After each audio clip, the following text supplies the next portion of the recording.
Hey there everyone, I hope you're all fine. So in this video we are going to learn how to play with friends on Stumble guys. So without further ado, let's get right into it. So as you can see on the left corner here, you can see an option called friends.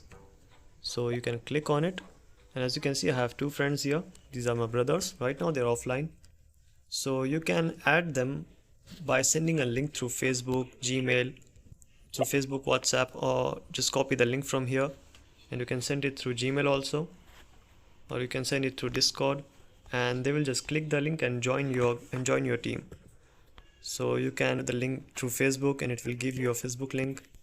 You can also see that it is recommending some friends to you who you can invite, the one from the same country or similar skill. You can just click on this add button here and enter the player name, and it will search it for you and it will add it here.